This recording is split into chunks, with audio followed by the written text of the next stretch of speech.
Hello students, welcome to my channel. आज के इस वीडियो में बहुत बहुत स्वागत है आप लोगों का। आज हम डिस्कस करने वाले हैं फाइनाइट पोटेंशियल वेल के बारे में। तो जैसा कि आपने मेरी पिछली वीडियो के अंदर देखा था, हमने डिस्कस किया था इनफाइनाइट पोटेंशियल वेल और क्वांटम टनलिंग। सबसे पहले मैं आपको ये सजेस्ट करूंगा कि प्लीज आप मेरी क्वांटम टनलिंग की वीडियो जरूर देखिए, जिसके अंदर मैंने बताया था बाउंड्री कंडीशंस कैसे होती है, उनको डिफाइन कैसे करते हैं, रीजन्स कौन कौन से होते हैं और सबसे बड़ी बात क्वांटम टनलिंग क्या होती है। पहला आप वो देख के आए, जिससे कि आपको पोटेंशियल वेल्स को समझने में आसानी होगी। फिर हमने डिस्कस किया था उससे पहले इनफाइनाइट पोटेंशियल वेल, जिसमें हमने कहा था पोटेंशियल इनफाइनाइट होता है, जिसके अंदर हमने अलग अलग सर्कमस्टेंसेस में इक्वेशंस फाइंड आउट की थी। सेम वही काम हम फाइनाइट पोटेंशियल वेल में भी करने वाले हैं। तो आप वो वीडियो भी जरूर देखिए, जिससे आपको काफी मदद मिलेगी इसको भी समझने में। तो चलिए शुरू करते हैं हमारा काम। और मैं अपने नोट्स लेके आ चुका हूँ और हम इसको बनाने वाले हैं और आज हम इसके सॉल्यूशन करेंगे। और सबसे बड़ी बात, जो काम हम हमेशा करते हैं पोटेंशियल वेल्स के अंदर, एनर्जी को काउंट करना, वो हम इसके अंदर एक फॉर्मूला डिराइव करेंगे कि किस रेंज में कितनी एनर्जी होती है, वो हम इसके अंदर डिराइव करेंगे। तो चलिए शुरू करते हैं। सबसे पहले मैं आपको डिस्कस करना चाहूंगा कि भाई फाइनाइट और इनफाइनाइट पोटेंशियल वेल में सिर्फ एक ही डिफरेंस होता है। फाइनाइट और इनफाइनाइट पोटेंशियल वेल में सिर्फ एक ही डिफरेंस होता है, वो है पोटेंशियल का। यहां पर पोटेंशियल इनफाइनाइट कभी नहीं होगा, फाइनाइट होगा। दैट्स मीन पोटेंशियल की कोई ना कोई वैल्यू यहां पर एग्जिस्ट करेगी। और यहां पर तो आप जानते हैं इस रीजन में पोटेंशियल जीरो होता है। तो यहां पर 1, 2 और 3 रीजन हमने बना दिए। अगर आप मेरी क्वांटम टनलिंग की वीडियो देखेंगे तो आपको समझ में आएगा कि मैं इक्वेशंस कैसे बना रहा हूं, क्योंकि अब मैं इसको ज्यादा डीप में नहीं बताऊंगा, सीधी सीधी इक्वेशंस बनाएंगे और इनको सॉल्व करेंगे। तो चलिए शुरू करते हैं। सबसे पहले मैं रीजन 1 की बात करूं तो रीजन 1 के अंदर, रीजन 1 एंड 3, क्योंकि ये दोनों सेम ही है, यहां पर कुछ ना कुछ पोटेंशियल है। ठीक है, तो यहां पर कुछ ना कुछ पोटेंशियल होने की वजह से मैं इसके अंदर फॉर्मूला लगाता हूं सीधा सीधा हमारा श्रोडिंगर इक्वेशन का, d square psi upon d x square plus 2m v naught e upon h का स्क्वायर साई इक्वल्स टू 0। ये क्वेश्चन कैसे आई है, ये क्वांटम टनलिंग में मैंने बताया हुआ है। ज्यादा इसको अभी खींचूंगा तो वीडियो कम से कम और लंबी हो जाएगी, इसलिए हम इसको ज्यादा बात नहीं कर रहे हैं। आप सीधा मेरी क्वांटम टनलिंग की वीडियो देखिए, वहां मैंने क्वेश्चन बनाना बताया हुआ है। अब यहां पर सर बात क्या हुई, आपने 1 और 3 के लिए सेम इक्वेशन क्यों ली? 1 और 3 के लिए सेम इक्वेशन इसलिए ली है क्योंकि 1 और 3 में हमारे पास दोनों तरफ कुछ ना कुछ पोटेंशियल गिवन है और सेकंड रीजन में हमारे पास पोटेंशियल क्या है, 0 है, इसलिए। प्लस अब हुआ क्या, जब हमारे पास ये इक्वेशन आई है, मैं इसको मान लेता हूं k1, इस पूरे कांस्टेंट को k1 2m v not e upon h का स्क्वायर। ठीक है, और नाउ मेरे पास जो इक्वेशन बनेगी वो बनेगी D square psi upon d x square k1 square Sai. Okay, चलो इसको k1 का स्क्वायर मान ले, फायदे में रहेंगे हम लोग। ठीक है, ओके। हाँ, ये हमारे पास में इक्वेशन बन गई है किसके लिए, इनके लिए, फर्स्ट और थर्ड रीजन के लिए। तो इसके सॉल्यूशंस कुछ इस तरीके से होंगे। फर्स्ट रीजन का सॉल्यूशन होगा, मैं यहां पर लिख रहा हूं साई1 a e की पावर आयोटा के एक्स और b e की पावर माइनस आयोटा के एक्स। अब मैं इसको यहीं पर सिंप्लीफाई करूंगा। पहले चलो इक्वेशंस लिख देते हैं, फायदे में रहेंगे। ठीक है, और पहले सिंप्लीफाई कर देते हैं ताकि आसान रहेगा हमारे लिए। सिंप्लीफाई कर देते हैं, जरा इस टर्म को ढंग से देखिए, e की पावर माइनस आयोटा के एक्स। दैट्स मीन ये एक्सपोनेंशियली इस तरफ ऐसे जाएगा, ये नेगेटिव एक्स एक्सिस है, तो माइनस एक्स एक्सिस में ये जाएगा लगभग इनफाइनाइट तक। कहां तक जाएगा, इनफाइनाइट तक। अब क्योंकि ये इनफाइनाइट तक जाएगा, लेकिन हम बात कर रहे हैं फाइनाइट पोटेंशियल वेल की, दैट्स मीन ये टर्म हमें नहीं चाहिए होगी, तो इसलिए हम यहां पर ये करेंगे कि b बराबर क्या रख देंगे, 0 रख देंगे। ध्यान रखिएगा, ये लॉजिकल चीज बताई है मैंने, मैथमेटिकली भी प्रूफ होता है, लेकिन मैंने आपको लॉजिकल बताया कि क्योंकि e की पावर माइनस आयोटा एक्स ये पूरा इस तरीके से माइनस एक्स में पीछे की तरफ जाएगा इनफाइनाइट तक, जिसकी वजह से क्या होगा, हमारे पास एक इनफाइनाइट तक एक सॉल्यूशन आएगा, बट हमारे पास में तो पोटेंशियल दिया हुआ फाइनाइट वाला।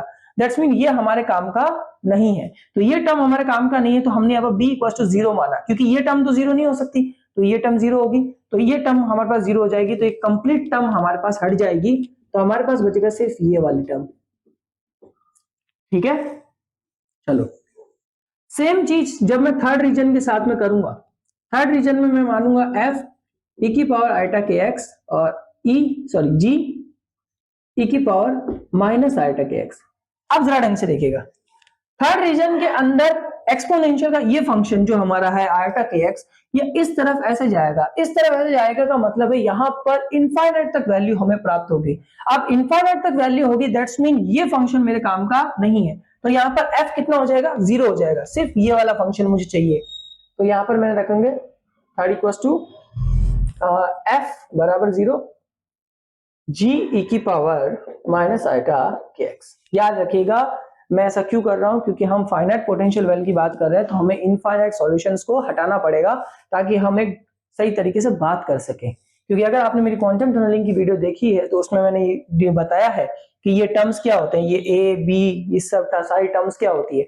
आपको नहीं पता तो प्लीज जाकर जरूर देखें, तभी आपको ये समझ में आएगा, नहीं तो ये सिर्फ सब सर के ऊपर से जाएगा कि ये मैं 0 क्यों कर रहा हूँ, कहां से लाया कहां से नहीं लाया, आपको कुछ समझ में नहीं आएगा।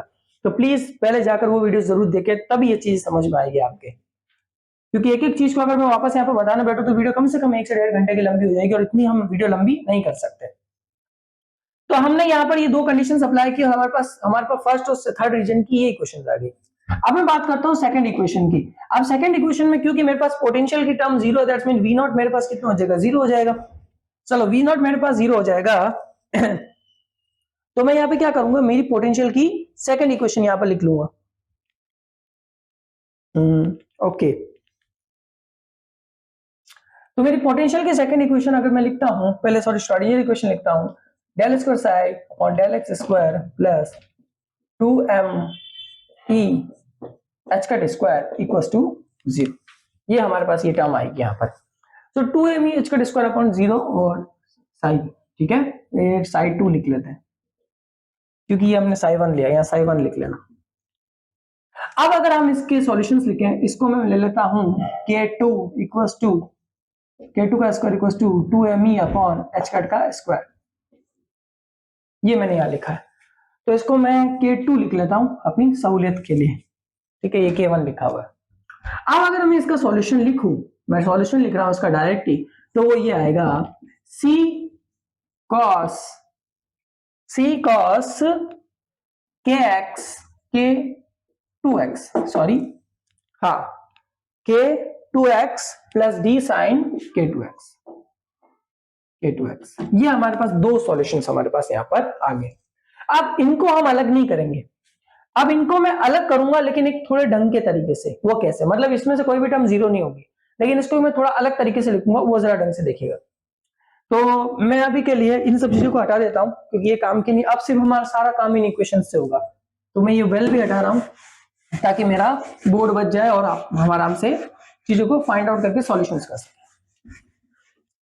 अब मैं थोड़ा सबके सारे इक्वेशंस को लिख रहा हूं जो मेरे काम किए। मैं इन इक्वेशंस को ऑड और इवन की टर्म में हटा रहा हूं, इवन और ऑड की टर्म में। अब सर इवन ऑड की टर्म कैसे होगी वो देखिए जरा। a e की power iota kx, a e की पावर आइटा kx, और equation number second c cos k2 kx, ये k1 लिख देना, फायदे में रहेंगे k1x, यहां पर भी k1 लिख देना भाई, ठीक है, ये तकलीफ नहीं होगी, हमें k1 ही लिखेंगे, यहाँ k3 नहीं लिखेंगे क्योंकि हमारे दोनों रीजन्स बराबर है, phi1 phi3 बराबर है, इसलिए यहाँ पर k1 लिखा है। दैट्स मीन k1 और k3 क्या है, बराबर है, इसलिए याद रखें। और d sin k2x, उसके अलावा आपको यहाँ पे लिख देता हूं f e की पावर सॉरी g e की power minus iota k1x plus g e की पावर माइनस आयोटा k2x। अच्छा सर अब बात आ रही है ये इवन ऑड का क्या चक्कर है वो समझाओ। देखो इवन ऑड का क्या चक्कर है वो समझते हैं ढंग से। अगर आप ढंग से देखो तो हमारे पास जो हमारी जो फर्स्ट रीजन के अंदर जो आई थी इक्वेशन वो ये थी a e की पावर आइटा k1x, ठीक है, और ये जो हमारे थर्ड की इक्वेशन हमारे पास है, इन दोनों में सिर्फ हमारे पास एक ही टर्म है, बट यहां पर हमारे पास दो टर्म्स है, cos x की और sin x की। अब होगा कुछ, यहां अप्लाई करूंगा ना बाउंड्री कंडीशंस को, जब भी मैं अप्लाई करूंगा तो cos x का, मैं आप लोग जानते होंगे cos के अंदर चाहे आप माइनस रख दो चाहे आप प्लस रख दो, आंसर हमेशा पॉजिटिव ही आता है, आंसर हमेशा पॉजिटिव आता है। दैट्स मीन एक इवन फंक्शन है। और साइन के अंदर अगर आप प्लस रखोगे तो वो इवन, और अगर साइन में आपने माइनस की टर्म रख दी तो वो हो जाएगा ऑड। ये मैथमेटिक्स है, थोड़ी सी आप और मैं दोनों जानते हैं इस बारे में, ठीक है। तो ये सारी चीजें हैं इसके अंदर, उन चीजों के बारे में हम यहाँ पर क्या करेंगे, डिस्कस करेंगे। और सर अब इसको लेने का मतलब क्या है, देखो याद रखना, आप और मैं दोनों जानते हैं क्वांटम टनलिंग के अंदर हम ये कहते हैं कि भाई जो पार्टिकल होता है वो बाउंस तो हो जाता है और बाउंस होके पीछे चला जाता है, लेकिन उनकी जो वेव्स होती है वो बैरियर को पार करके यानी कि पेनिट्रेट करके निकल जाती है। ये चीज हम पहले से क्या जानते हैं, बता चुके हैं आपको पिछली वीडियो के अंदर। तो सर इसके अंदर हम क्या करेंगे और इसके अंदर हमारे करने का रीजन क्या है और मतलब क्या है, क्योंकि बात तो सेम ही है। देखो एक चीज जरा यहां पर गौर करने की, बहुत ज्यादा गौर करने की चीज है। आप और मैं दोनों जानते हैं कि साइन और कॉस वेव, ये साइन वेव होती है और ये कॉस वेव होती है, ये दोनों वेव्स बनती है। दैट्स मीन हमारे इस रीजन के अंदर जो सेकंड हमारा रीजन होगा, आप देख सकते हैं जो हमारा सेकंड रीजन है, सेकंड रीजन के अंदर हमेशा वेव वर्क करेगी, क्योंकि वहां पर पोटेंशियल हमेशा कितना है, जीरो। पोटेंशियल जीरो है तो दैट्स मीन वहां पर एक वेव बनेगी। वो वेव किस हिसाब से बन रही है, मतलब उस वेव की स्टेट क्या है, उस जो वेव फंक्शन हमारे पास यहाँ पर एसोसिएट है उसकी स्टेट उस रीजन में क्या है, वो फाइनाइट पोटेंशियल वेव में हम इनकी मदद से बताते हैं, इन टर्म्स की मदद से, कॉस एक्स की मदद से और साइन की मदद से, कि भाई हमारी फंक्शन में इवन आ रहा है कि ऑड आ रहा है। जैसे कैसे, आप और मैं दोनों जानते हैं जब हम वेव ऐसे खींचते हैं साइन के अंदर तो बनती 0 π/2 फिर 3π/2 और ये पाई ऐसे बनती है। तब हम कहते हैं कि भाई 0 और पाई के बीच में हमारा साइन पॉजिटिव है, π/2 से पाई के बीच में हमारा नेगेटिव है। हम ऐसी इसी बातें करते हैं कि भाई इतनी इस रेंज में इसकी वैल्यू इतनी है, इस रेंज में इसकी वैल्यू इतनी है, ये हम बात करते हैं। सिमिलरली यहां पर भी ऐसा ही होगा। यहां पर ऐसा क्या होगा, यहां पर ऐसा होगा जब हम इनके फंक्शंस को डिफाइन करेंगे तो हमारे पास एक इक्वेशन आएगी, उस इक्वेशन की मदद से हम ये देखेंगे कि यहां पर हमारे पार्टिकल की बाउंड स्टेट्स कितनी है, कितनी बाउंड स्टेट है हमारे पार्टिकल की, कि 0 से π/2 में कितनी बाउंड स्टेट है, π/2 से पाई में कितनी बाउंड स्टेट है, कितनी इवन बाउंड स्टेट है, कितनी ऑड बाउंड स्टेट्स है, वो सारी की सारी हम इसके अंदर डिफाइन करने वाले हैं।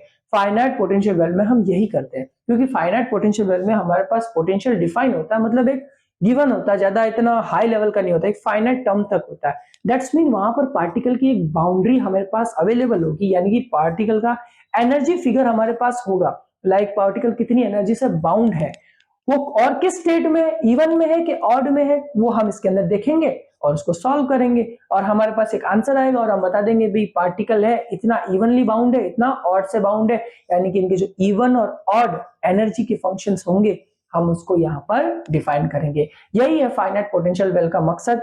और जैसा कि मैं आपको कह चुका हूँ, सिर्फ और सिर्फ क्वांटम मैकेनिक्स बहुत लेंदी टॉपिक्स होते हैं, इसलिए हम उसको एक एक छोटे छोटे चीजों में बताते हैं। और आपको अगर अच्छा लगे तो मेरी प्रीवियसली वीडियो जरूर देखिएगा, ताकि आपको ये चीजें और अच्छे से समझ में आएगी। तो अब फाइनाइट पोटेंशियल वेल में हम यहाँ तक पहुंच चुके हैं, अब आपको समझ में आ गया होगा हम क्या करना चाह रहे हैं, हमने और इवन ऑड का कॉन्सेप्ट क्यों लिया। अब हम यहाँ पर अपना सबसे मेन काउंट करेंगे, वो है बाउंड्री कंडीशंस। बाउंड्री कंडीशंस, देखिए बाउंड्री कंडीशंस क्या होती है जरा उसको समझते हैं। आपको अगर याद हो तो बाउंड्री कंडीशन हमारे पास थी माइनस का a/2 और a/2। तो सबसे पहले मैं इवन के लिए निकालता हूं, इवन के लिए निकाल रहे हैं, हाँ सर इवन के लिए निकाल दो, जो इवन के लिए निकाल रहे कोई बात नहीं। इवन में मेरे पास क्या होगा, ये और ये, रीजन 1 के लिए, चलो रीजन 1, ठीक है। अब हम अपनी बाउंड्री कंडीशंस को क्या करेंगे, यहाँ पर अप्लाई करेंगे। तो चलो अप्लाई कर देते हैं बाउंड्री कंडीशंस को। तो बाउंड्री कंडीशन हम अप्लाई करेंगे हमारी फर्स्ट और सेकंड स्टेट के बीच में, फर्स्ट और सेकंड स्टेट के बीच में हम अपनी बाउंड्री कंडीशंस को क्या करेंगे, अप्लाई करेंगे। φ1 इक्वल्स टू φ2 अलग अलग, तो φ1 मेरे पास ये है, इवन की बात कर रहे हैं तो इवन में ये है a e की पावर आयोटा k1x e की पावर c cos k1x। अब हम यहां पर रखेंगे कितना, x इक्वल्स टू माइनस का a/2, हम यहाँ पर x इक्वल्स टू माइनस का a/2 रखेंगे। तो a/2 यहाँ पर माइनस का आप रखोगे तो जैसे ही आपने x का a यहाँ पर रखा तो a e की power minus iota k1 a/2, और ये तो हमारा प्लस हो जाता है, तो cos k1 a बाय, ये मेरे पास यहाँ पर ये बनेगा। इसको मैं ले लेता हूँ इक्वेशन नंबर 1। ठीक है, थोड़ा आराम आराम से करेंगे। और अब हम अपनी सेकंड बाउंड्री कंडीशन अप्लाई करेंगे, d psi one upon d x equal to d psi two upon d x. Okay, and now look at this, जब आप इसका डिफरेंशिएशन करते हैं इसके रेस्पेक्ट में, x के रेस्पेक्ट में, और फिर हम रख देंगे क्या, हमारी वैल्यू कौन सी वाली, a/2 वाली। तो डिफरेंशिएशन करेंगे तो यहां पर आएगा हमारे पास में जो फंक्शन हमारे पास यहां पर आएगा वो आएगा a k1, मैं डायरेक्ट यहां पर बाउंड्री कंडीशन भी रख रहा हूं, माइनस का a/2 minus iota k1 a/2, और cos को अगर मैं डिफरेंशिएट करता हूं तो वो cos वैसे ही साइन किस में आता है, माइनस में आता है, फिर एक माइनस और एक माइनस क्या हो जाएंगे, प्लस हो जाएंगे। तो हमारे पास जाएगा c sine k1 x, sorry k2 not k1, k2 okay k2। चलो ठीक है भाई, ये चीज समझ आई आपको? ओके, तो यहां पर हमारे पास ये दो टर्म्स में वैल्यू आ गई, इक्वेशन नंबर 1, इक्वेशन नंबर 2। अब अगर मैं इक्वेशन 2 डिवाइड बाय इक्वेशन 1 करूं, मैं डायरेक्ट ही काट रहा हूं, मेरे पास बोर्ड पे जगह कम है, तो 2/1 अगर मैं करता हूं तो मेरे पास सिमिलरली एक वैल्यू आएगी k1 equal to k2 tan k2a/2, मेरे पास ये वाली वैल्यू आएगी tan k2a/2। ये हमारी इक्वेशन नंबर 3 है।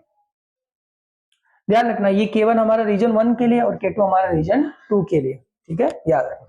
चलो, अब ये तो हमने इवन निकाल दिया, हमें सिर्फ इसका ही काम था इसलिए मैं इसको हटा रहा हूं। हमने इवन तो निकाल लिया, अब हम ऑड की बात करेंगे कि देखो ऑड कैसे निकलता है। तो ऑड टर्म्स अगर हमें निकालनी है तो ऑड टर्म्स कैसे निकालेंगे? ऑड टर्म्स के लिए मैं लूंगा एक तो हमारा a की पावर k1x और सॉरी यहां पर phi1 और phi2 ही आएगा वापस, ठीक है, साई है, सॉरी साई है k1x, और यहां पर हम रखेंगे d sin k2x।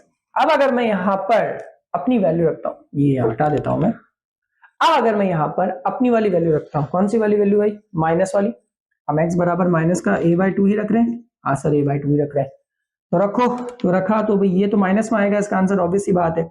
So a e की power minus iota k2x d minus sine k2x, okay, ये हमारे पास आएगा। इसको इक्वेशन नंबर 4 मान रहे हैं अपन, ठीक है।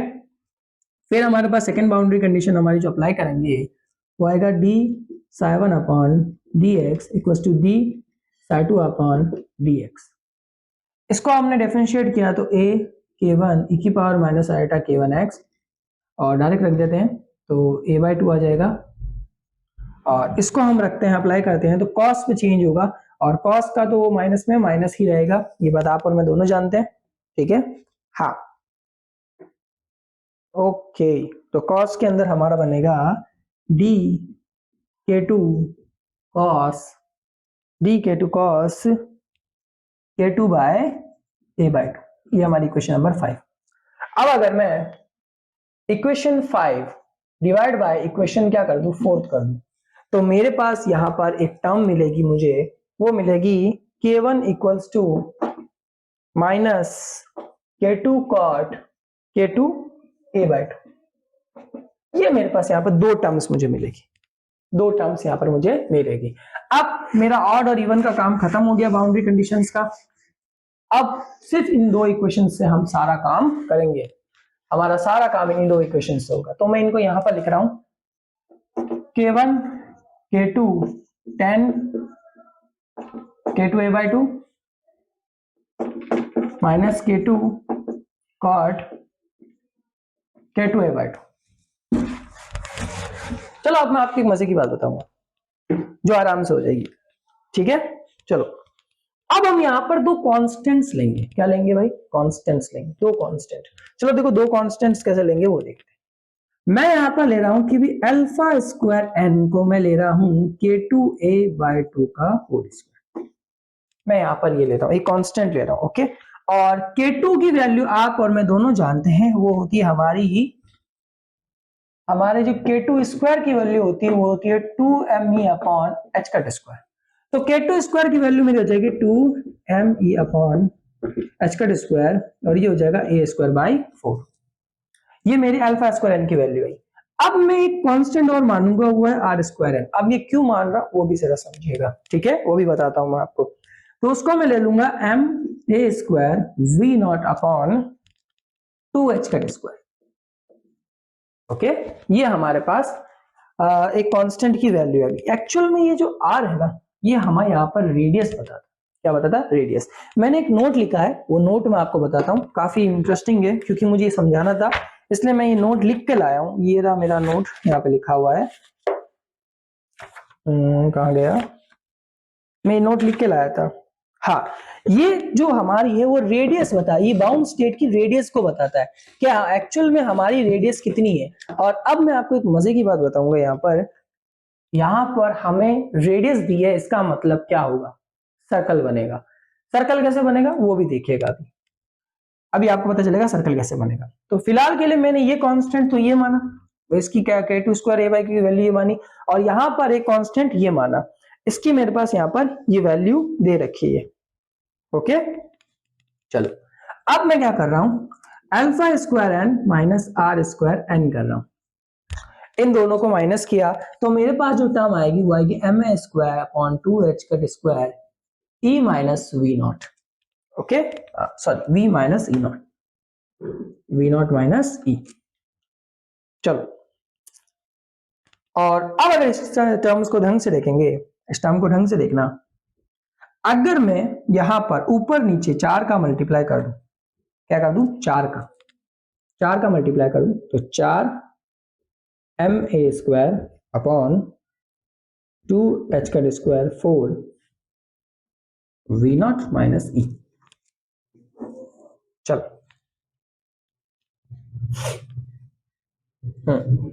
ये 2 से कैंसिल, हमारे पास ये टर्म बचेगी।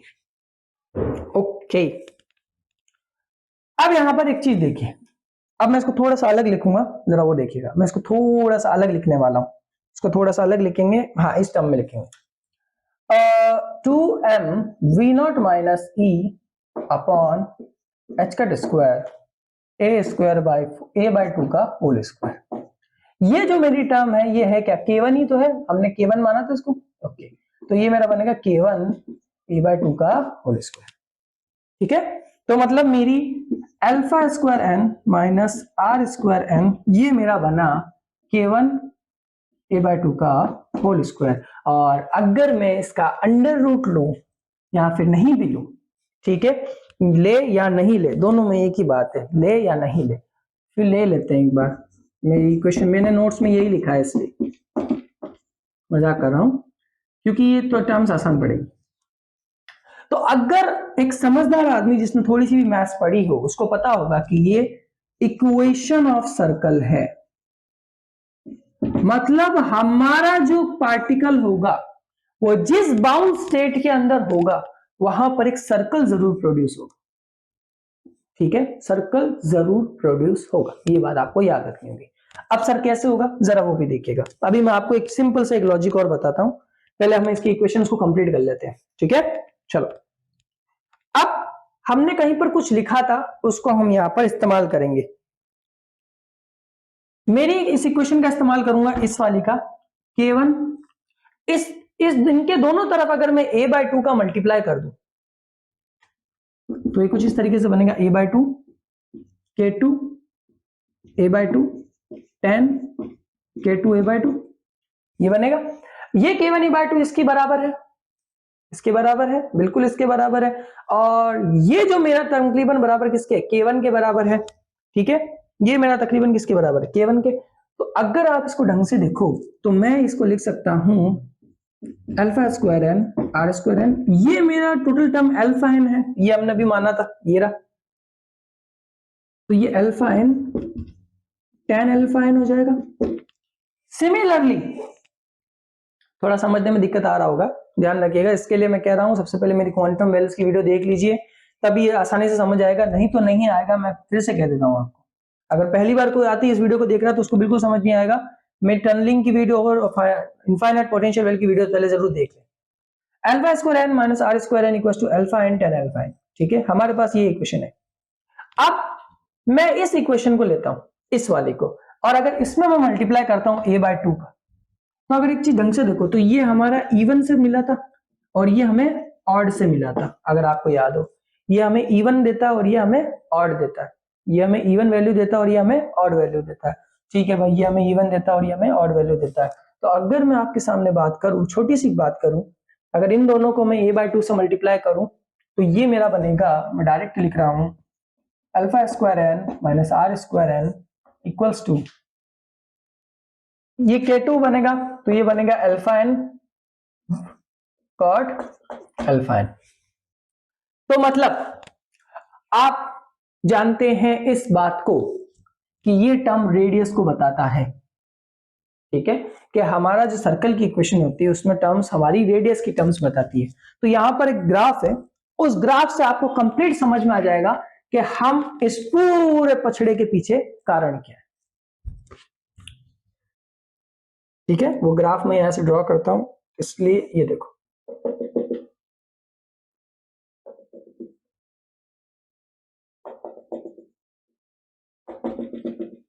ठीक है, चलो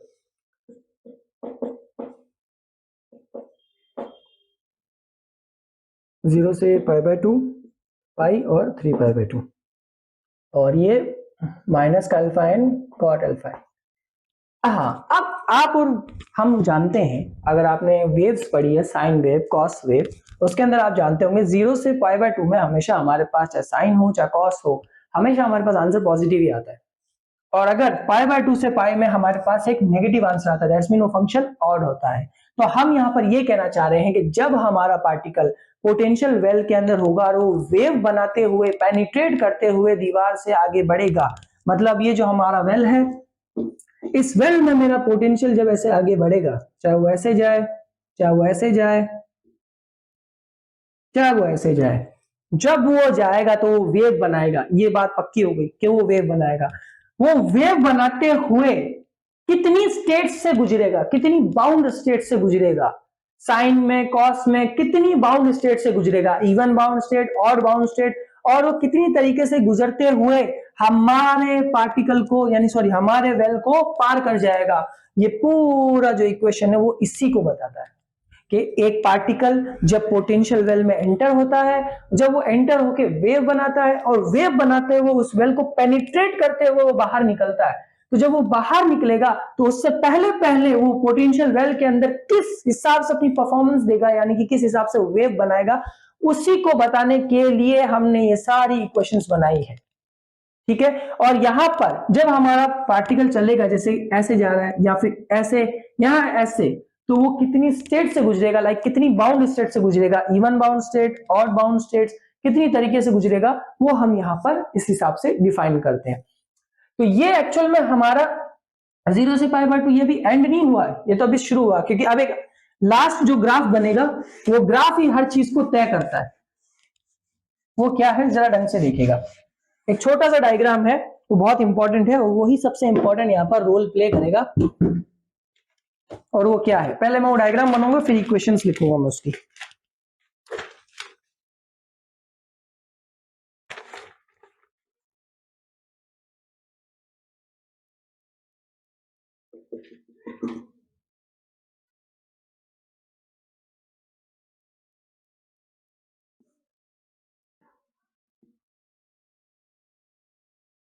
जीरो, पाई बाय 2, पाई और 3 पाई बाय 2। अब जरा हम इसको समझेंगे। ठीक है, अब मैं सबसे पहले रेडियस की बात करूं 0 से r पाई बाय 2 के बीच में, और फिर मैं अपने पोटेंशियल के फंक्शन की बात करूं, वो आएगा 0 से v0 और पाई बाय 2 का whole square 2h cut square upon m square. ये हमारी पोटेंशियल की टर्म, ये हमारा रेडियस और ये पोटेंशियल। और आप और मैं दोनों जानते हैं कि यही टर्म्स हमें एनर्जी को डिफाइन करने में मदद करती है, क्योंकि यही हमारी एनर्जी की टर्म्स होती है। आप और मैं दोनों जानते हैं कि यही हमारी क्या होती है, एनर्जी की टर्म्स होती है। यहाँ पर हम एनर्जी को लिखते हैं, वो अभी देखना लास्ट के अंदर एक फॉर्मूला बनेगा। अगर आपने मेरा इनफाइनाइट पोटेंशियल वेल का वीडियो देखा है ना, उसमें मैंने बताया है कि ये टर्म्स एनर्जी की कैसे होती है, ठीक है। तो अब हम यहाँ पर एक रेंज ले रहे हैं, हम ले रहे हैं 0 से π/2 में हमारे पार्टिकल की एनर्जी इतनी है पोटेंशियल के लिए, इतनी, ठीक है। चलो अब उस स्टेट के अंदर मैं देखूंगा, उस स्टेट के अंदर मैंने देखा कि मेरी जो आर की वैल्यू होगी ना, वो आएगी ma² V0 अपॉन 2h², और साथ ही साथ मेरे जो अल्फा की वैल्यू होगी वो होगी ma² En अपॉन 2h²। 0 से π/2 में मेरे पास ये आएगी, दैट्स मीन यहां पर ये देखो ये सर्कल ही बन रहा है। तो यहां पर हमारे पास एक इवन स्टेट आई, क्या आई? एक इवन स्टेट। कैसे आया वो बता देता हूं फिर से। रेडियस की टर्म ली 0 से π/2, 0 से π/2 में मेरा रेडियस का हमने पिछली बार माना हुआ है ये, ठीक है, और ये कांस्टेंट भी हमने माना हुआ है। ये सारा काम हम इन कांस्टेंट की मदद से ही कर रहे हैं। ये मेरा रेडियस की टर्म में बता रहा है, ये मेरा एनर्जी की टर्म में बता रहा है, ठीक है, याद रखिएगा। अब सेकंड चीज वो करते हैं, ठीक है, चलो उसका देखते हैं। हाँ, ये भी हटा देता हूं ताकि थोड़ा और जल्दी हो जाए। अब अगर मैं लेता हूं π/2 से r π के बीच यहां तक, ठीक है, π/2 r π के बीच में, तो ये मेरा रेडियस हुआ, और यहां पर मेरा है π/2 2h² ma² V0 π² 2h² ma²। Okay, चलो अब अगर इस टर्म को ढंग से देखो तो ये हमारा कह रहा है π/2 से πr के बीच में, तो होगा क्या, वो ये टर्म बनेगी, और यहां पर मेरे पास दो स्टेट आएगी, एक इवन स्टेट और एक ऑड स्टेट। तो एक इवन प्लस एक ऑड स्टेट, दो मतलब दो बाउंड स्टेट्स मेरे पास आएगी।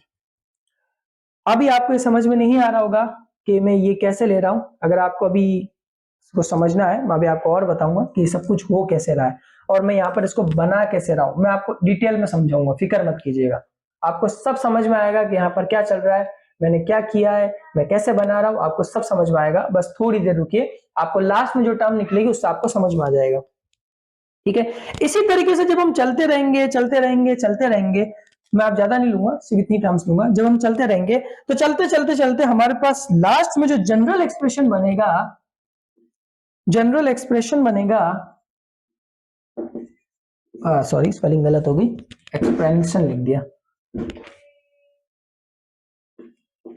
जनरल एक्सप्रेशन जो बनेगा वो ये बनेगा n-1 का square π² upon 2ma² is greater than equals to En n² π² upon 2ma²।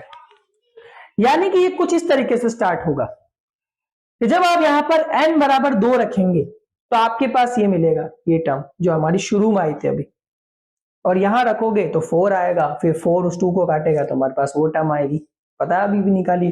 फिर यहाँ 3 रखो तो यहां पर बनेगा π² m², ये वाला, ठीक है। अगर मैं इसको खोलूंगा तो ये कट भी जाएगा, ठीक है। जब ये कटेगा तो हमारे पास यही टर्म बनेगी। फिर उसके बाद आप इसको देखो, आपकी भी यही टर्म बचेगी। अभी यहाँ पे क्या रखेंगे, मैंने बोला यहाँ पर हमने क्या रखा था, 3 रखा था, ठीक है। तो यहां पर भी अगर मैं टर्म रखू, ओके, हाँ ठीक है, यही होगा। 1-2 मिनट,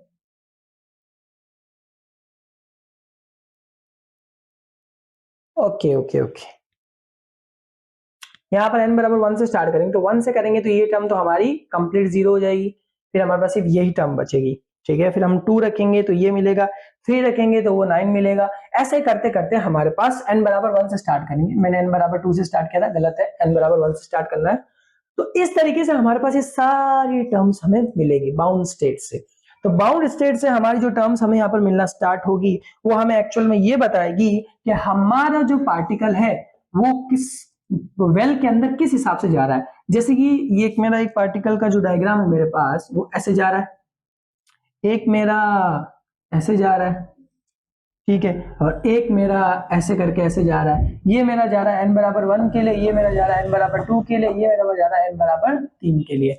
इस तरीके से मेरे पास क्या जा रहे हैं, अलग अलग एनर्जी लेवल्स पे और अलग अलग रेडियस पे मेरा पार्टिकल पेनिट्रेट कर रहा है पोटेंशियल वेल को और वहां पर क्या बना रहा है, वेव बना रहा है।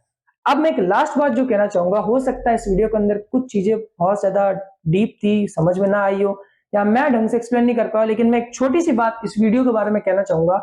हमने यहां पर सिर्फ एक ही काम किया है, वो क्या काम है, पार्टिकल की स्टेट को पता करना। क्या पता करना है, पार्टिकल की स्टेट को पता करना कि वो जब एक पोटेंशियल वेल के अंदर होता है तो वो किन स्टेट से होते हुए उस पोटेंशियल वेल को पेनिट्रेट करता है। इस वीडियो का मकसद सिर्फ इतना ही, इससे ज्यादा कुछ नहीं। और उसमें जो इक्वेशन हमारे पास सर्कल की आई है, तो सर्कल की आई है तो दैट्स मीन रेडियस तो होगी और साथ ही साथ पार्टिकल की कुछ ना कुछ एनर्जी तो होगी। तो उन दोनों का एक जनरल रिलेशन मेरे पास यहाँ पर अवेलेबल है।